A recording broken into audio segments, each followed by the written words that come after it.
Retour dans le studio de l'ASPEC avec Frédéric Béard. Bonjour. Bonjour. Alors, vous êtes directeur du département salle blanche chez Hélice et donc à ce titre président-directeur général de SNDI, qui est une marque d'hélice, une marque leader en termes de tenue et de traitement de salle blanche. C'est bien cela? C'est exact, oui. Est-ce que vous pouvez nous présenter un peu plus la société SNDI alors?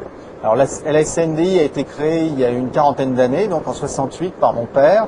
C'était le début des technologies, si vous voulez, en salle blanche, zone à atmosphère contrôlée qui venait des États-Unis principalement.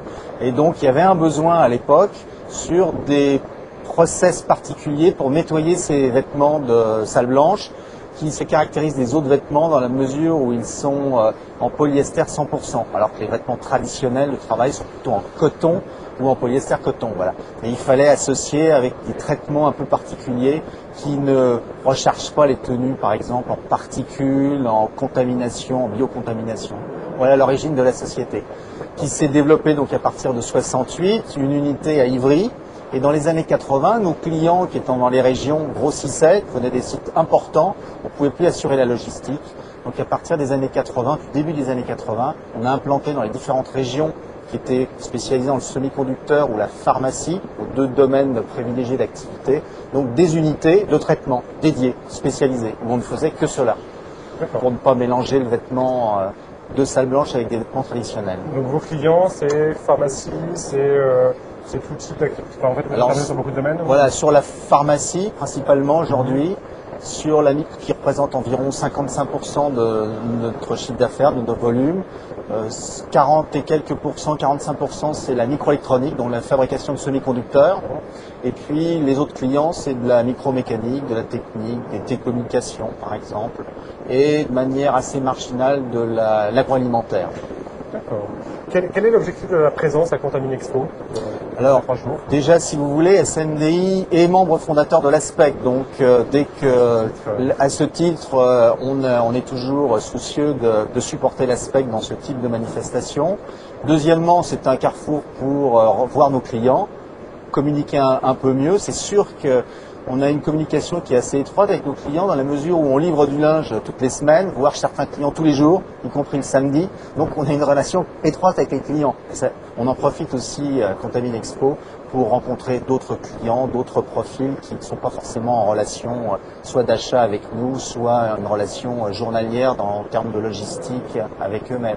On fait aussi de manière régulière un exposé sur les capacités qu'on met en œuvre à l'intérieur de SNDI avec un laboratoire dédié. On étudie les tissus, les tenues et le type de procédé. Il y a différents types de procédés possibles. Ça, je viens de faire un exposé d'une demi-heure donc sur ce type de recherche et développement qui s'adresse à nos clients dans le développement et aussi à des prospects qui pourraient être intéressés par la façon dont les vêtements peuvent être portés chez eux. Et donc la contamination qui en résulte, les logistiques associées, ce qui se passe dans les sas par exemple, le stockage des vêtements, voire la recontamination. Donc c'est cet exposé balayer un peu tous ces éléments en allant du particulier avec un certain nombre de méthodes de tests normalisées, des méthodes qu'on a en interne, de la biocontamination, recherche des biocontaminants, et également jusqu'à une caractérisation des particules. Les biocontaminants. Du coup, ça donne une évolution en termes de tenue, on évolue en permanence ou C'est assez borné, si vous voulez. Les tissus, il n'y a pas une évolution très très importante, mais c'est plus pour coller aux nouveaux besoins des clients, si vous voulez. Typiquement, on pourrait dire que au lieu qu'un client change une fois toutes les semaines l'ensemble de son parc utilisateur, c'est peut-être plus judicieux compte tenu des contraintes budgétaires et d'un rapport qualité-prix de regarder s'il n'y a pas des utilisateurs qui pourraient changer tous les 15 jours par exemple et des utilisateurs où il faudrait qu'ils changent tous les jours ou à chaque utilisation parce qu'ils sont sur des postes sensibles, parce que la contamination générée peut créer plus de problèmes que sur d'autres postes. C'est un peu toutes ces études qu'on met en jeu avec eux.